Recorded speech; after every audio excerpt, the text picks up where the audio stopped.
Yeah. Welcome. Good morning, guys. Good morning. Good morning. Good morning. Morning.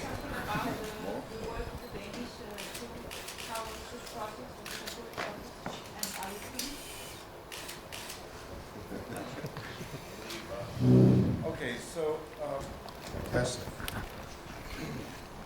we worked as first we had a workshop. I had a workshop at the Watermill Center in Long Island, and I developed a visual book, an outline. Usually I start with with the look of the piece. So I made a series of drawings and a model to get a sense of what the space would look like. And once I know what the space looks like, it's easier then to decide what to do in the space.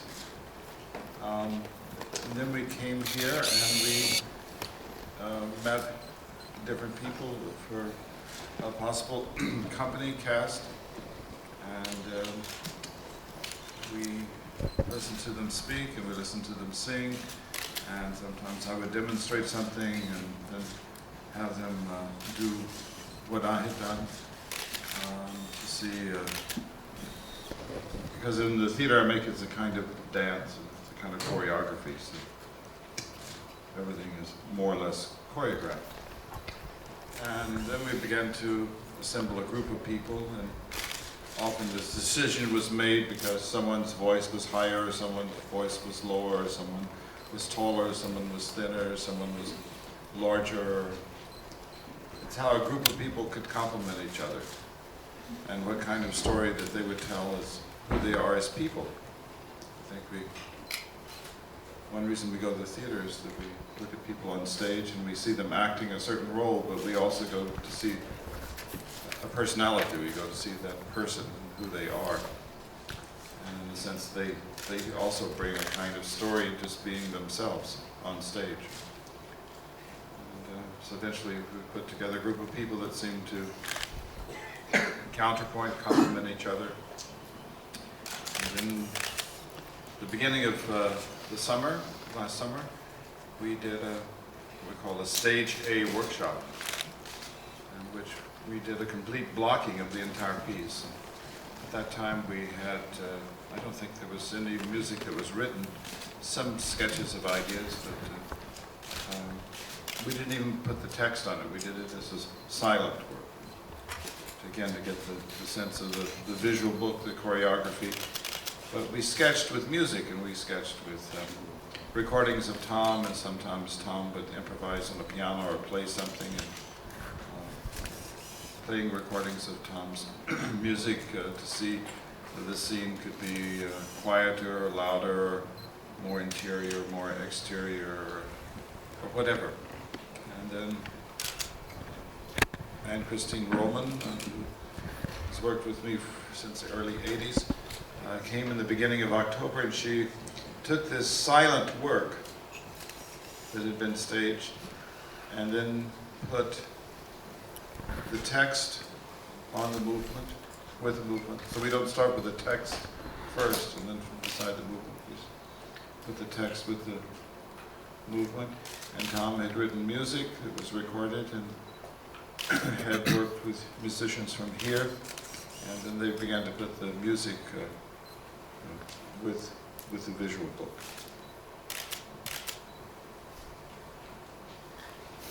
Yeah. That's it. Yeah?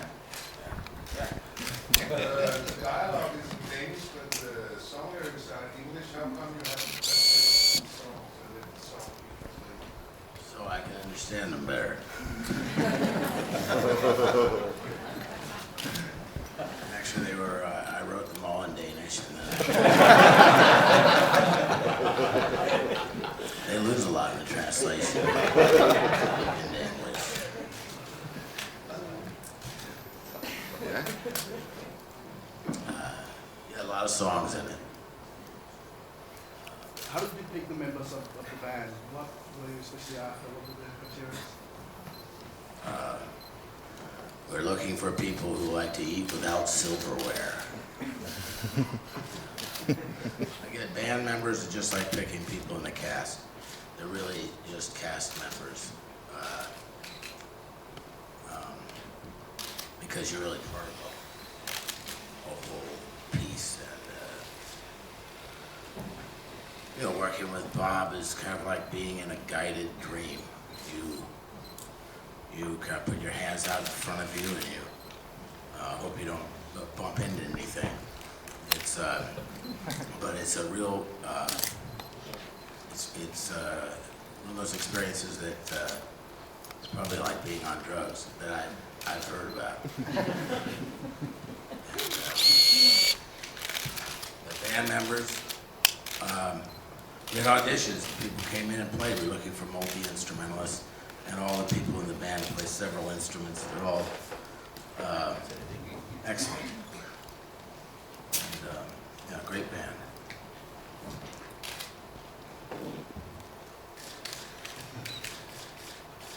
That's all. Will the music be released on an album? Yeah, I think so, yeah.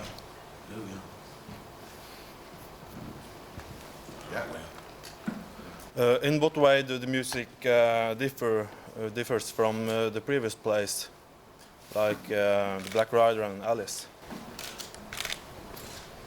Gee, I don't know. Some of the songs are dealing with evil, which is very unspectacular, and sits at your table and sleeps in your bed. I don't know, the songs are about the subtext or of the interior thoughts and feelings of the characters. And I collaborated with my wife, Kathleen Brennan, on the songs, and we've been working for, this is a lot of work. It was otherwise you write a bunch of songs and come over here and we'll put this whole thing together, but it is a lot of work. I came over here just to see that lady on the rock and go to the Tivoli Garden. That was what I was told, that I would have a lot of time to see the city and everything. It hasn't worked out like that.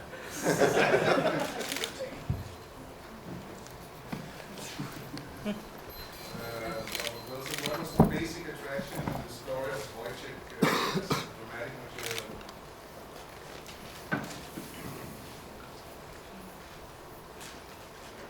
I think it's Sorry.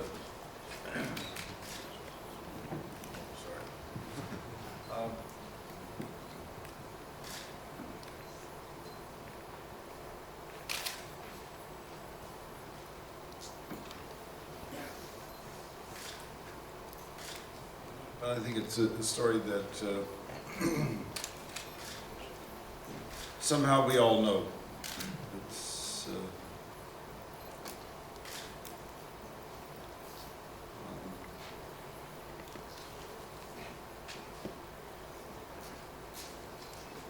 it's a very simple story, but, and that's the mystery in it. It's, the way it's written is big concrete blocks for me that are put together structurally, very sound, and very clear. And beneath that there's this mystery.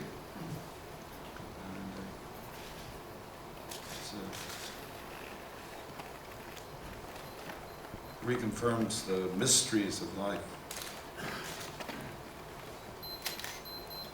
You said somewhere that it was a love story, but isn't it sort of like a perverted or twisted love story? Well, I think that heaven and hell are one thing.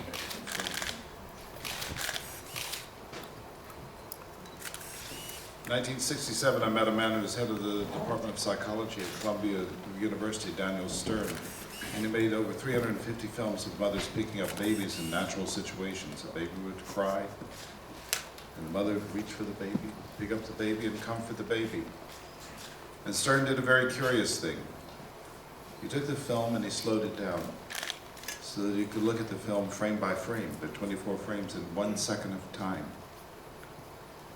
And in 8 out of 10 cases, the initial reaction of the mother in the first 3 frames, the first 3/24ths of a second, in 8 out of 10 cases, the initial reaction of the mother is that she's lunging at the child. The child is something else again. The next 2 or 3 frames, the mother's another thing. Next 2 or 3 frames, something else again. Another 2 or 3 frames, something else again. So that in 1 second of time, it's very complex what's happening between the mother and the child. Now the mother, when she sees the film, is shocked, terrified, horrified. But I love my child. So we see that there are many things going on. When Romeo says he loves Juliet, it's very complex.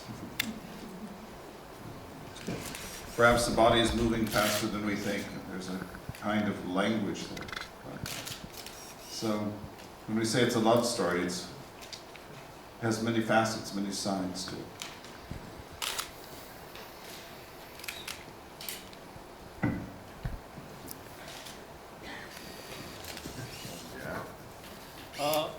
Question, how do you compose music that illustrates those moments different moments from the play?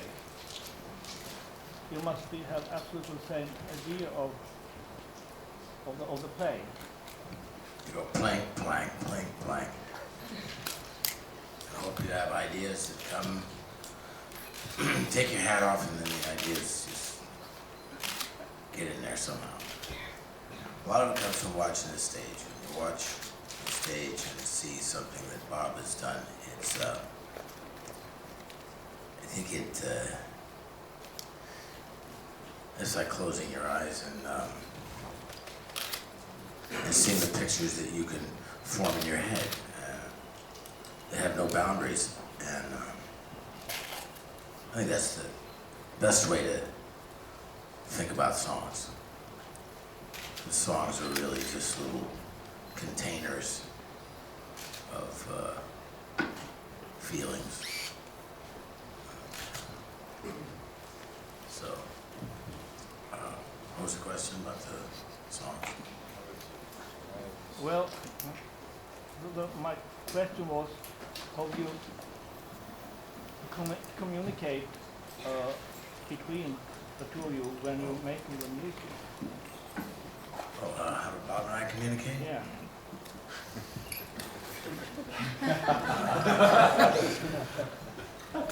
Well, as Bob has his domain and we have ours. But I think that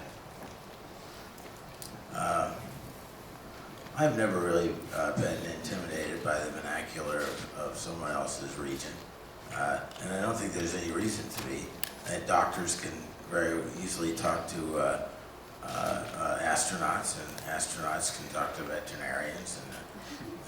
And the fact is that if you're in music, you're in theater immediately, because I think all things really aspire to the condition of music. And then what Bob does on stage is certainly very musical. So it's really already music.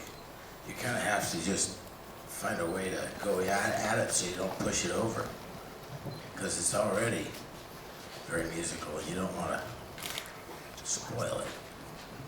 But in a sense, I think what I do is, I don't know really, but is that I make an image, and this image then is a space where you hear music. I think it's very difficult often to hear something and see something. Usually, when I go to the theater, it's too busy. There's maybe too much illustration of what I'm hearing. And I've often thought of something that Marlene Dietrich said once.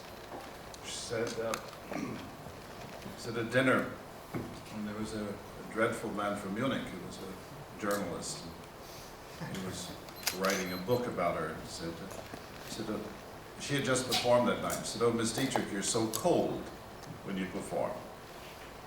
And she said, "But you didn't listen to my voice." And then she said, the difficulty is to place the voice with the face. And it's true, she could be icy cold with these movements, and the voice could be very hot, erotic, whatever.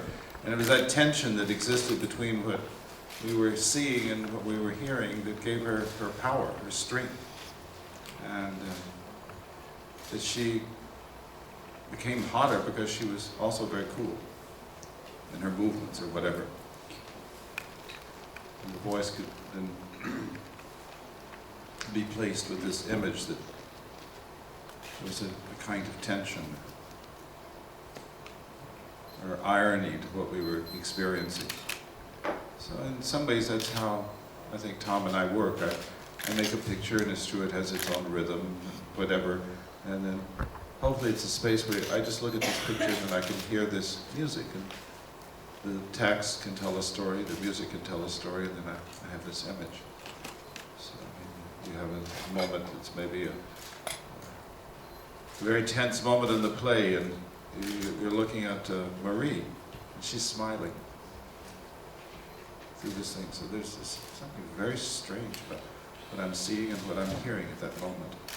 And that's what gives a kind of tension. It's again like the mother picking up the baby, thinking she loves the baby and wants to comfort the baby, and we see something else is going on.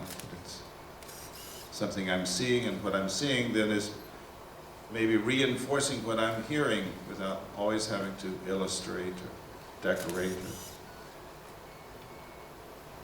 Yeah.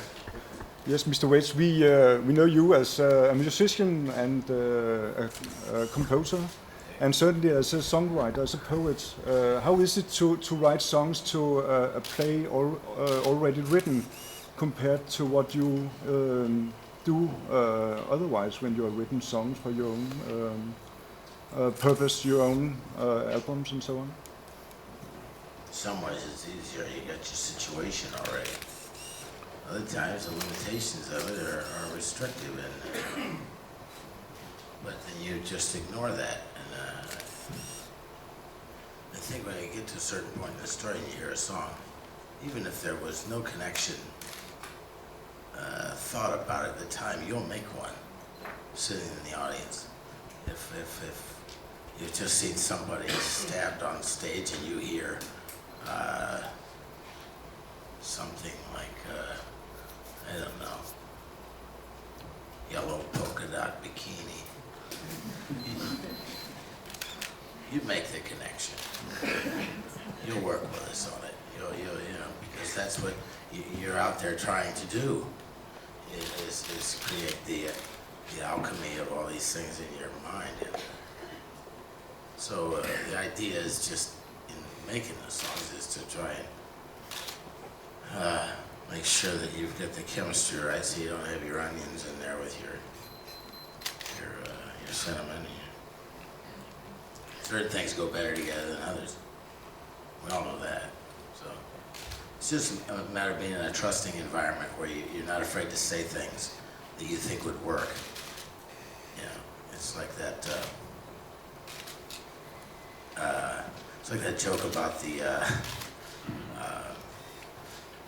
there were all these prisoners sitting around, and they would tell jokes all day, and they got so tired of telling the same jokes they decided they would just number them finally, so it would save time.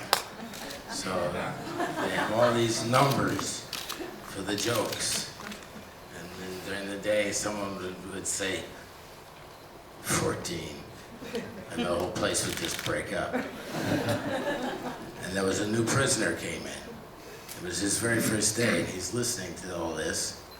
He's hearing the numbers, and finally he stands up and he goes, 7. And the place is dead silent. And someone turns to another prisoner and says, some guys just don't know how to tell a joke. So it's just nuance, I guess. We could do that with the press conference. I could just say 21, then you can answer that one. But I would like, I know that this process obviously has been a tough one, as far as I understand. Why? Why has it been a tough one working on this classical play? Over to you, Bob. Well, I don't know that it's been any tougher than any other experience. In fact, in some ways, maybe it's been easier. I don't know. We seem to, I don't know, we've gotten a lot together in a relatively short period of time. We're still moving things around, still making changes. We cut something last night from a scene from the play last night. We're going to try it this afternoon without it. Put a song that was in one scene and take and put it in another scene. So we're still working on it, but I think we look back when Tom and I did Black Rider. I think further along with this piece than we were with that one. Oh, yeah. Definitely. I mean, there we was 2 or 3 days before the opening. It was a big mess. We were really making big, drastic changes. Panic.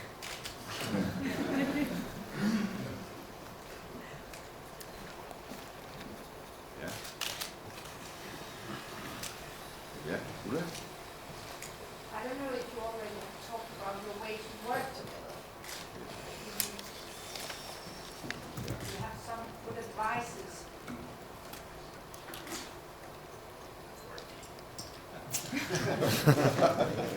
think that one of the things that Tom and I are in some ways very, very different. And I think that's part of the attraction. Maybe if the piece works, it's why it works, because our sensibilities can complement each other. But in this sense, there's another sense that, for me, I feel a kinship with him because of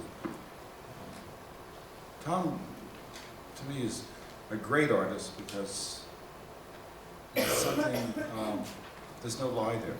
And it's connected to a very deep feeling, emotion. And that really touches me. And he has a sense of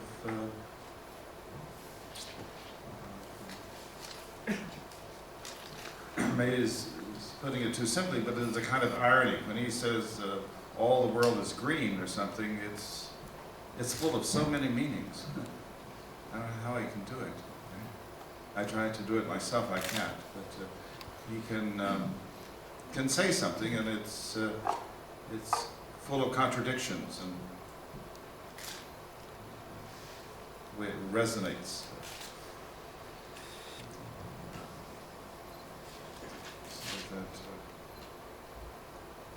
It's, to me, never concludes anything.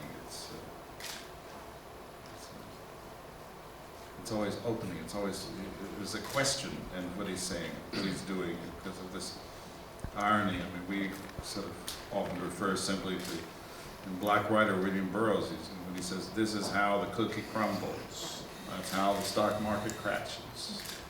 That's how the moon wanes." Some there are those double sides. It's not "this is how the cookie crumbles," "this is how the stock market crashes," but it's full of the opposites. Again, heaven and hell together.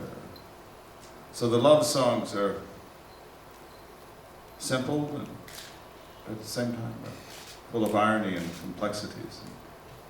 And therefore, I think that's why it connects to a deeper emotion or sensibility for me.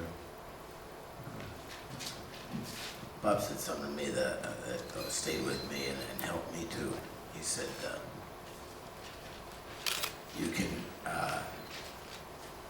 you should never begin anything on stage. Because as soon as you begin something, you break it. What you're trying to do is continue everything. So I think you try to find that with songs too. You try to continue the feelings that people are having or the things that they're saying, so that they don't have to go over a wall to get to the song, or go through a fence. They just, they do their song, and then life doesn't really stop on stage while you do your song. So that's the, in an attempt to convey that to the singers, those are the things that Kathleen and I try to keep in mind all the time. How to do a song. It's hard for me because I'm a singer too, and so you have to sit down and try and help somebody. It's kind of like spotting somebody on the trapeze. You can't get up there yourself, but you can kind of talk them up or talk them down. It's an experience. Most of the time, it's a lot of fun. Yeah. For some ways. Is it a greater feeling of satisfaction to see your songs being performed successfully by other people to an audience compared to being on stage yourself? I'm sorry, I missed the last part of that. Compared to being on stage yourself and being able to... Is it different than being on stage myself? Oh, man, it's really different. But maybe it's a greater feeling of satisfaction that your songs can be performed successfully by other people. I don't know. If you write something and you go up and do it, it's still in progress. It's not, you're changing it while you do it. And then when you do it again, you'll change it again. So I guess that's the thing about theater, is that it's never really finished. You're really just drawing in the dirt with a stick. And then someone's going to come along and step in it. And then someone will draw something else. Records are a lot simpler because you finish it and it's done. So those are the things I like about it, and those are also the things that make me crazy about it. That it's something that's not really finished, and but I still love it. Yeah. I know you use Coney Island Baby in this play. Why did you pick that one? It's a big carousel. It's just a carousel. You start with a title, it's like Bob, you start with an image, and that leads you to another image. Or there's other images within the domain of that image. Everything gets very elastic sometimes. It's a good image, Coney Island, baby. You can think about that and go someplace with that. That's really Marie and Woyzeck. That's what she is to him. So you hope you get something that you can build on. That was really where Kathleen and I decided to begin, if you can begin. But yeah, it's kind of a dreamland. That was the place in Coney Island where all the little people, they had this whole terrarium of little people, and it was called Dreamland, and they had little chairs and little houses, and people would come and watch the little people live and make dinner, and that's seemed like the appropriate image, because this whole play is really kind of like a dream. So you want to just make sure that you stay asleep in the dream. And the trick is to come to the theater and not wake up. So. You're innocent. Innocent, yeah.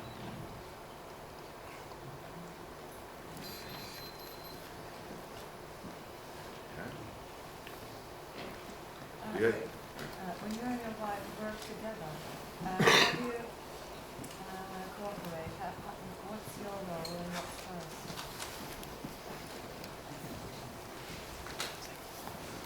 Oh, God, I don't know.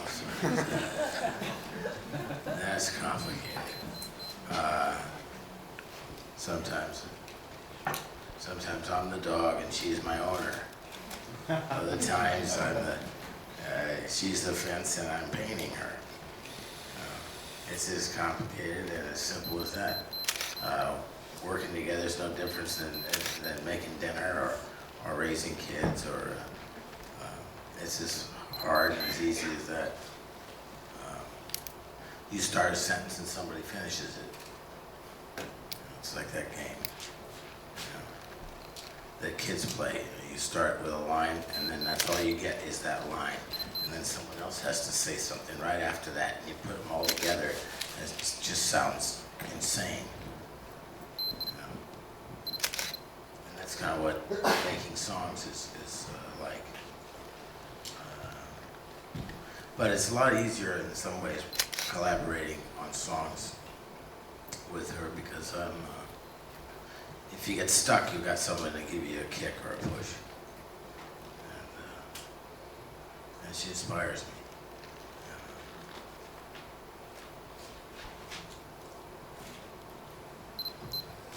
So far, the most famous stage presentation for Woyzeck has been Alban Berg's opera by the same name. Have you in any way been influenced by the way he did it dramatically as well as music?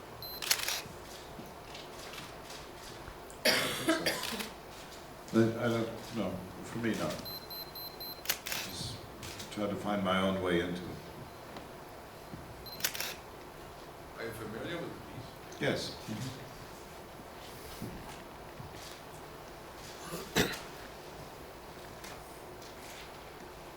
Yeah. It's a question to Tom Waits. What fascinated you when you read this story or heard about it, Waits?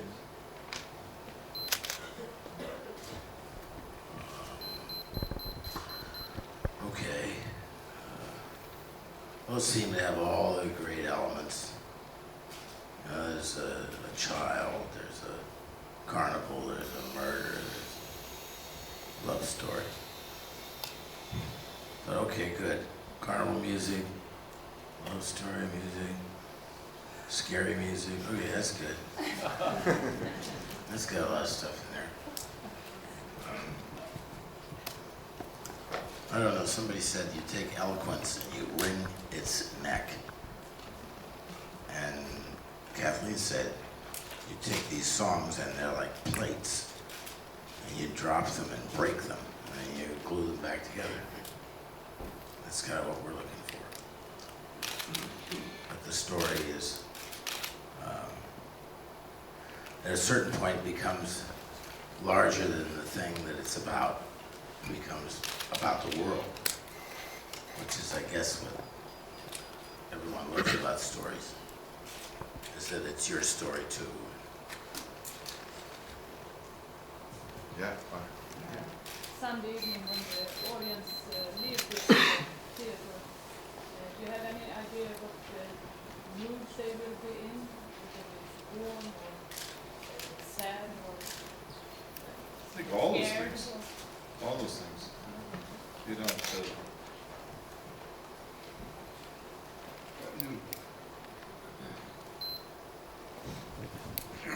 You don't try to dictate that.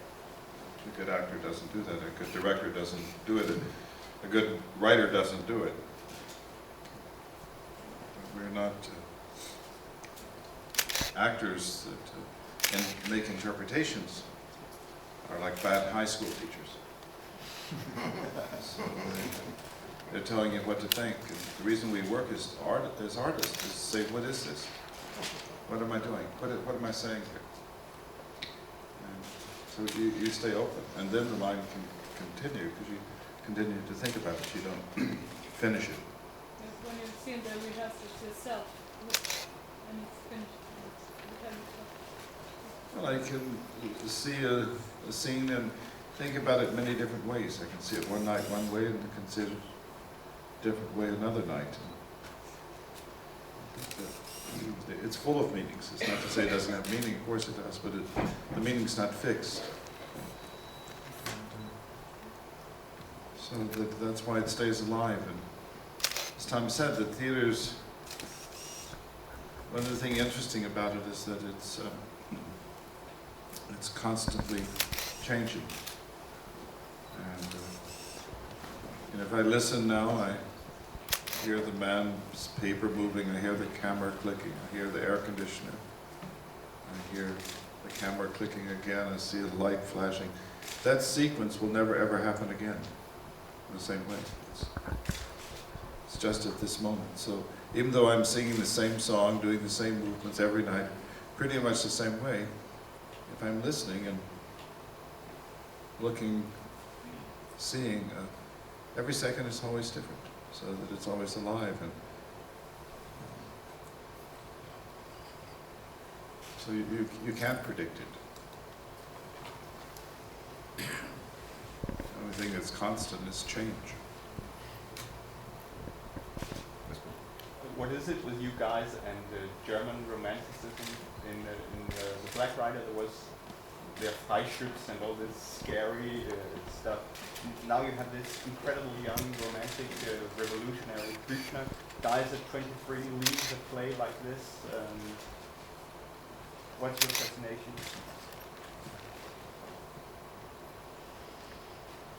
I don't think about it so much. It just, I like working with Tom. He's probably my favorite artist. So I try to find something that I think that it would be right for the two of us to do. And so Alice seemed to me an appropriate subject matter. It took some years before I came up with the idea of Black Rider. And since I was thinking about what would be another one, and then this one seemed to be an appropriate piece for him. I mean, if I was doing something with Lou Reed or somebody else, I wouldn't maybe necessarily take this work, or Philip Glass, but this seemed the right for this collaboration. I think you can trust that the body doesn't lie. If something seems right, you go with it. But why is Büchner right? I don't know. I think if I tell you, it would be a lie. That often you just give answers to try to answer your question. I go back and think, well, I was just making up an answer. I don't know why. But does Tom have an answer for that? Do you know why he feels this play is right for you? I got talked into it. It's a question to you both. What is the basic thing, most important thing that triggers your creativeness?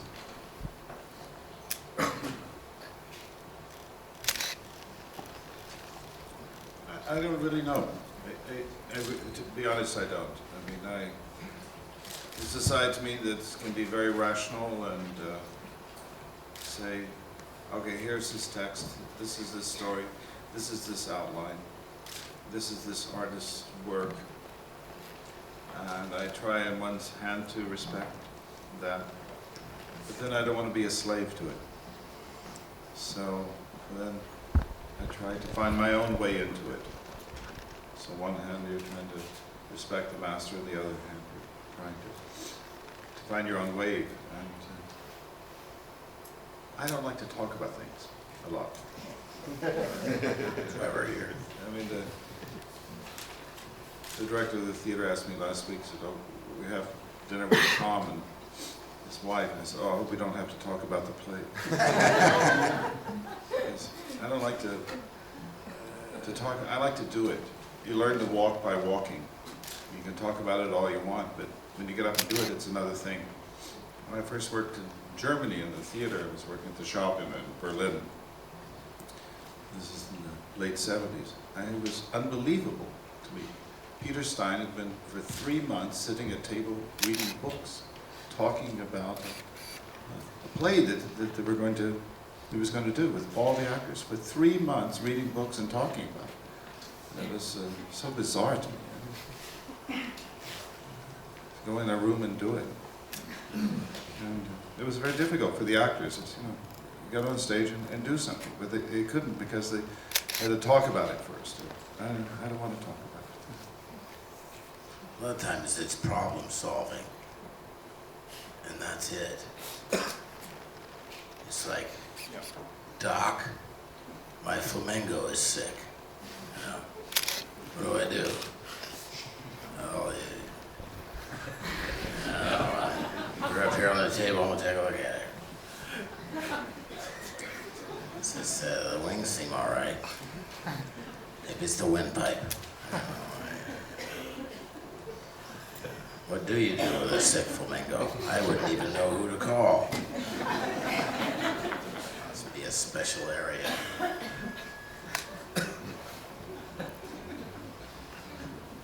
Ja.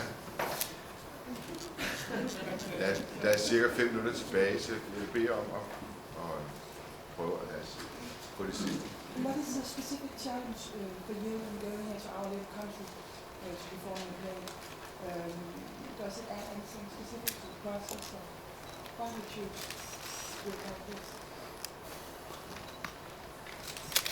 Well, I think one reason is that we were asked to do it. So that, also, I've performed a lot in France and Germany and other countries, and not so much here. And I never really created a work for Danish people, so that was another reason to do it, attraction. Yeah. How has the Danish group been? What's your impression of the Danish group?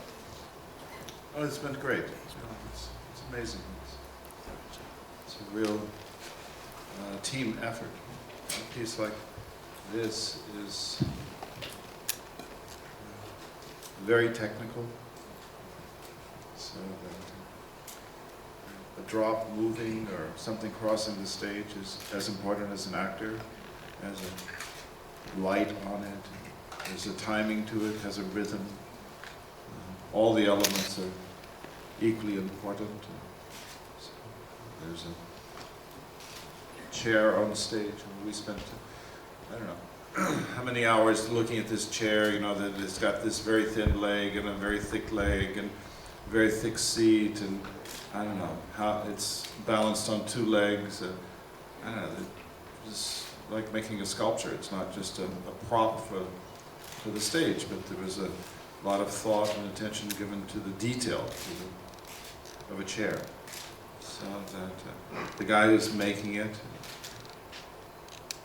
the way it's designed, the way it's placed, the light that's on it, it's all a part of a consideration. So that it's been a big team effort to do something like this. It's been great to work here with this team. They're great people. Sometimes it's like the space program. Sit out there in the dark at a table with his light. Look up there. Ja. Are you satisfied? I'm never satisfied. Completely. Or I'd be all done, I guess. You always got something new to work on. But there are moments when you say, that's it, that's good, that's great, do it like that. Then the next night it changes, so you really are trying to, it's like carrying groceries without a bag. You know? And just so much you can hang on to. You know? It's like water, it changes with the weather. You know? Sometimes it's very still, and other times, damn.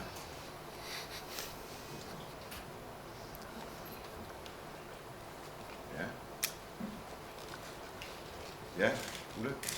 Could you give some few words for what we see? New chair.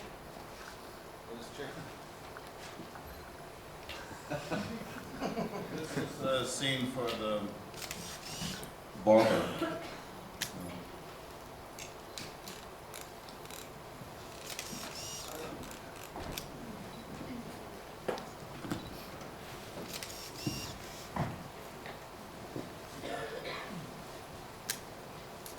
I don't know, it's something that you... A reporter said once to Gertrude Stein, said, tell us, Ms. Stein, what do you think of modern art? She said, I like to look at it.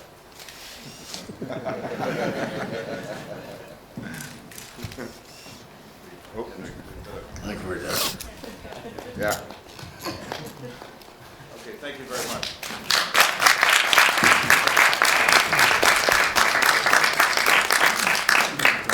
Tak for i dag.